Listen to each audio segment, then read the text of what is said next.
હું રજનીકાંત રાવલ આપની સમક્ષ રજૂ કરું છું પ્રયાગરાજ વાર્તા સંગ્રહની લેખિકા સુશ્રી ઈશ્વરી ડૉક્ટર ઈશ્વરી દ્વારા લેખિત વાર્તા કુદરત.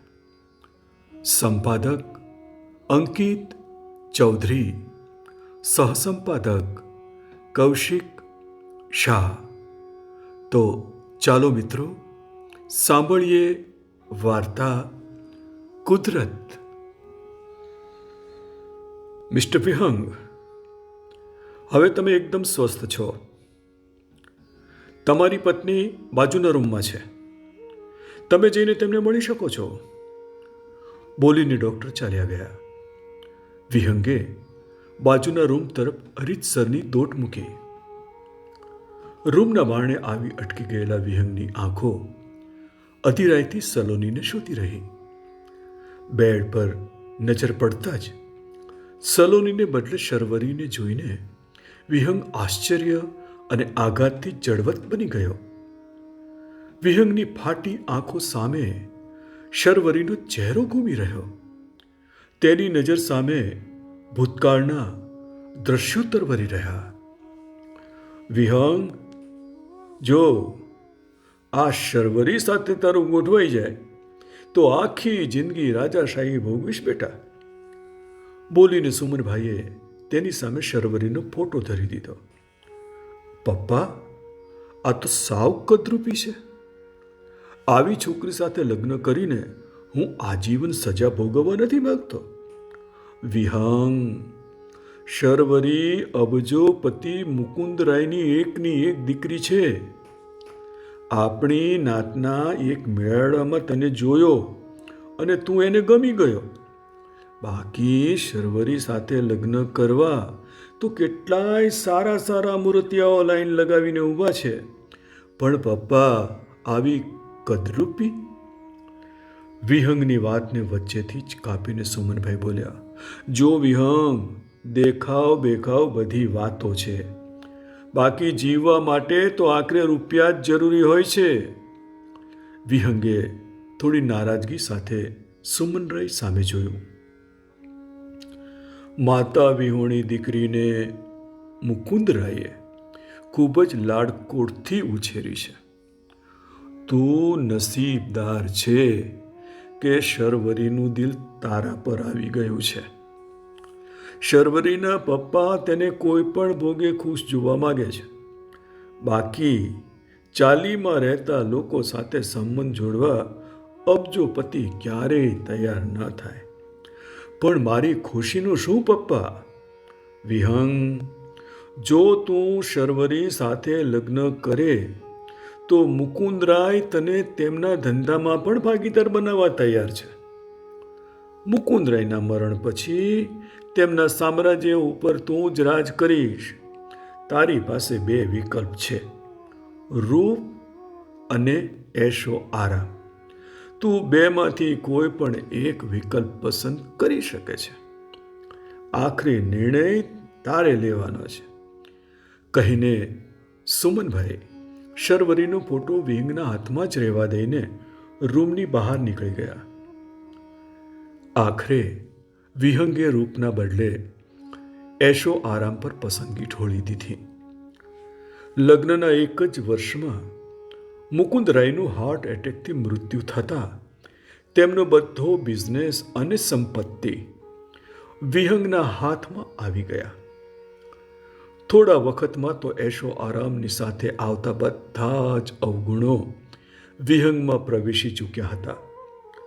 સૌંદર્યના ચાહક વિહંગની ભ્રમરવૃત્તિને પોષવા માટે તેની આસપાસ રૂપાળી યુવતીઓ મંડરાતી રહેતી. વિહંગ પણ તેમની પાછળ પાણીની જેમ રૂપિયા વાપરતો. વિહંગ, તારે થોડા રૂપિયા ફિલ્મ ઇન્ડસ્ટ્રીમાં પણ રોકવા જોઈએ. નવોદિત હીરો હિરોઈનને લઈને ફિલ્મ બનાવતા એક પ્રોડ્યુસરને મળ. ફિલ્મ ઇન્ડસ્ટ્રીના ઘણા પ્રોડ્યુસરો સાથે મારે ઓળખાણ છે. તારા રૂપિયા ડબલ થઈને તને મળશે. અરમાન, તારા જેવા જીગરી દોસ્તને ના પડાય? બોલ, ક્યારે મળવું છે પ્રોડ્યુસરને? વિહંગ અરમાનના ખભે હાથ મૂકીને બોલ્યો, સર, આ મારો જીગરી દોસ્ત વિહંગ તમારી ફિલ્મમાં પૈસા રોકવા માગે છે. અરમાન પ્રોડ્યુસર સાથે વિહંગની ઓળખાણ કરાવતા બોલ્યો. થોડી વાતચીત અને મીટિંગો પછી ફિલ્મ બનાવવાની ડીલ ફાઇનલ થઈ ગઈ.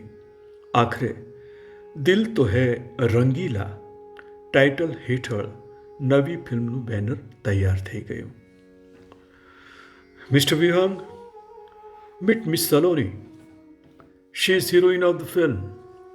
પ્રોડ્યુસરે સલોની શર્મા સાથે વિહંગની ઓળખાણ કરાવી.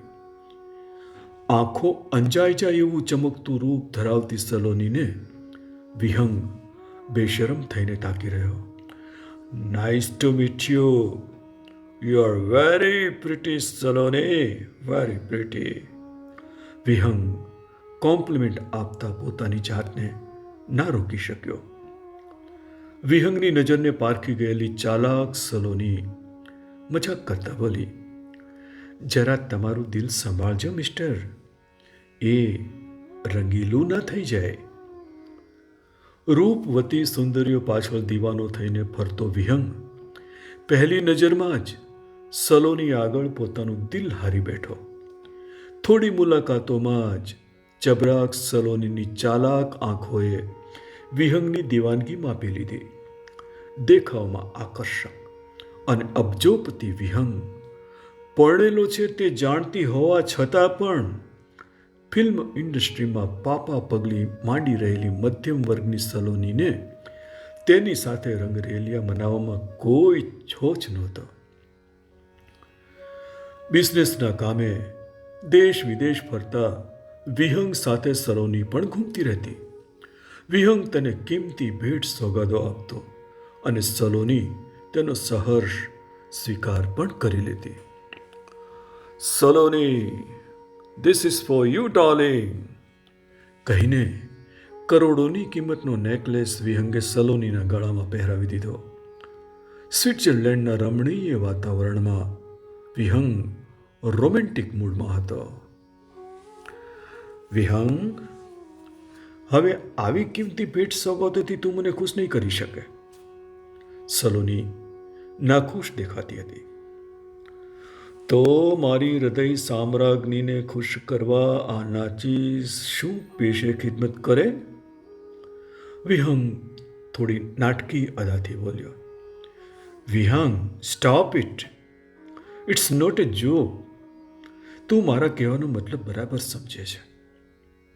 સલોની એની વાતને કાપતા બોલી. સલોની, હું તારી વાત સમજી શકું છું, પરંતુ તું જાણે છે કે હું પરિણીત છું. મારી પત્નીને ડિવોર્સ ના આપું ત્યાં સુધી હું તારી સાથે લગ્ન નહીં કરી શકું.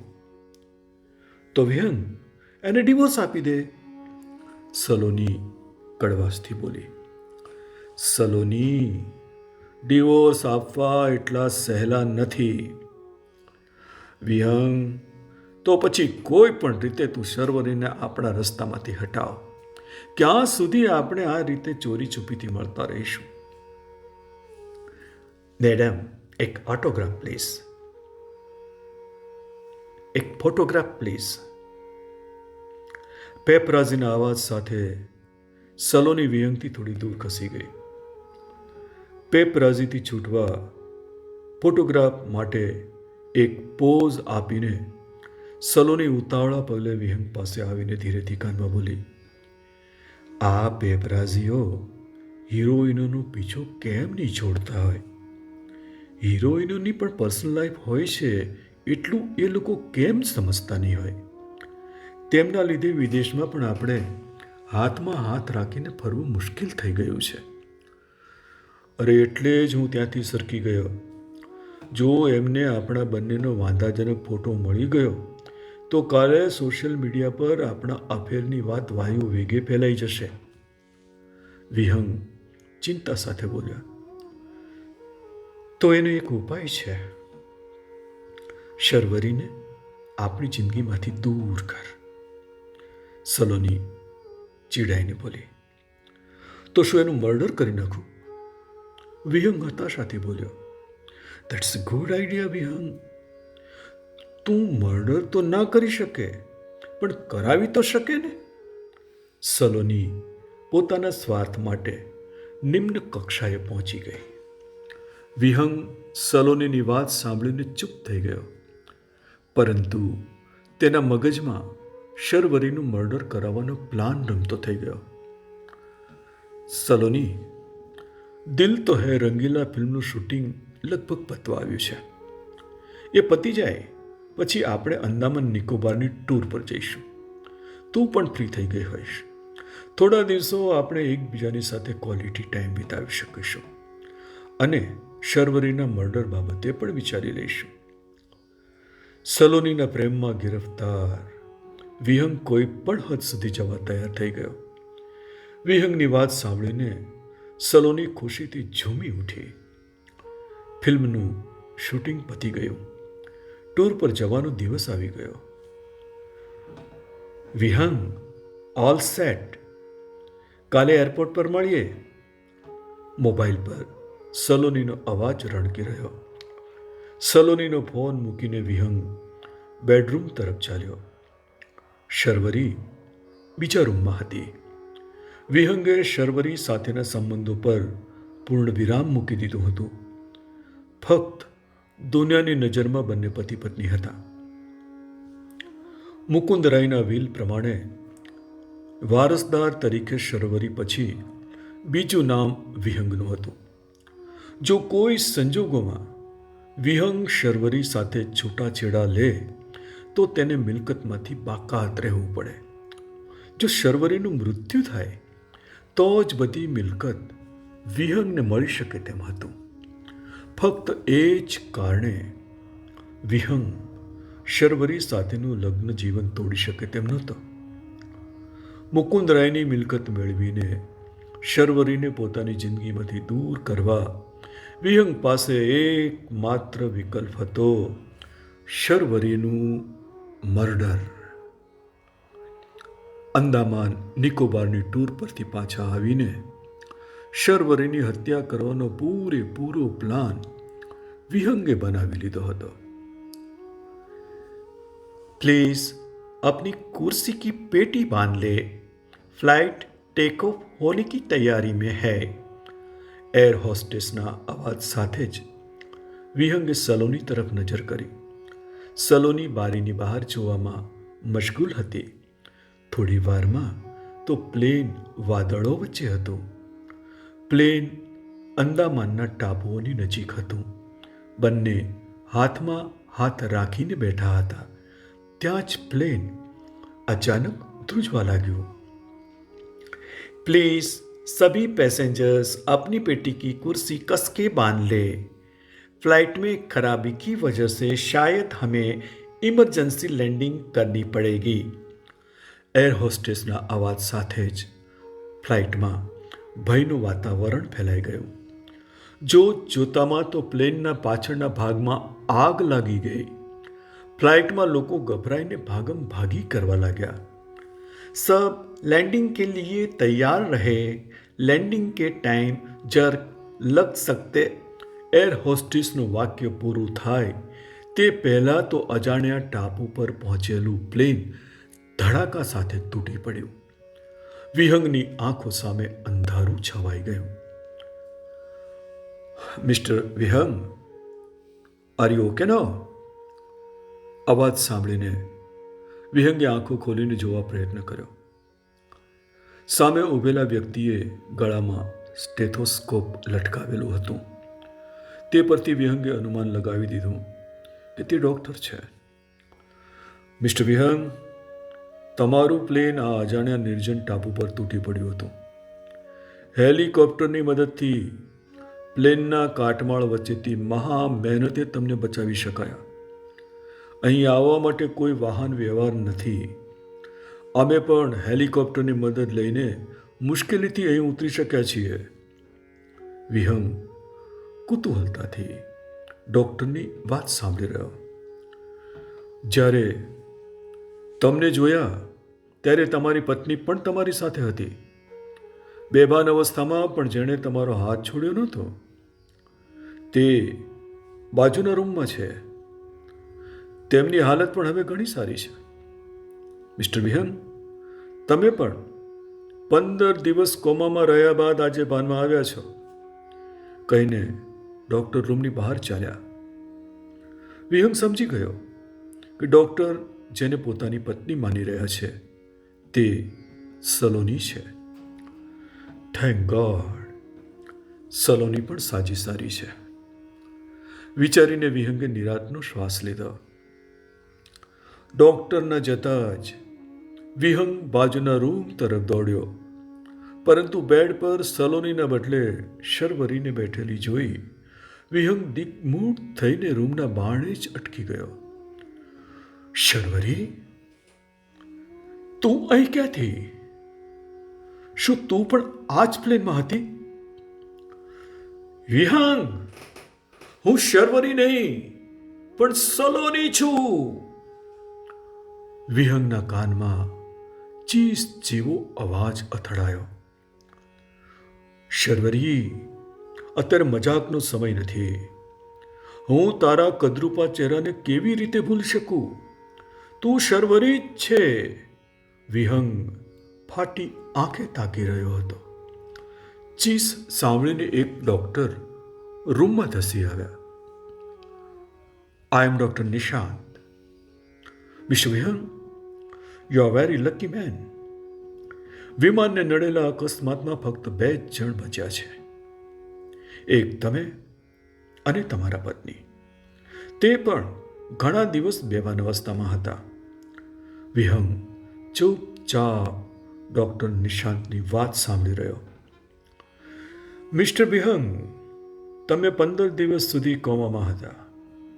તે દરમિયાન તમારી પત્નીના ખૂબ ખરાબ રીતે જખમી થયેલા ચહેરા પર તાત્કાલિક પ્લાસ્ટિક સર્જરી કરવાની અમને ફરજ પડી.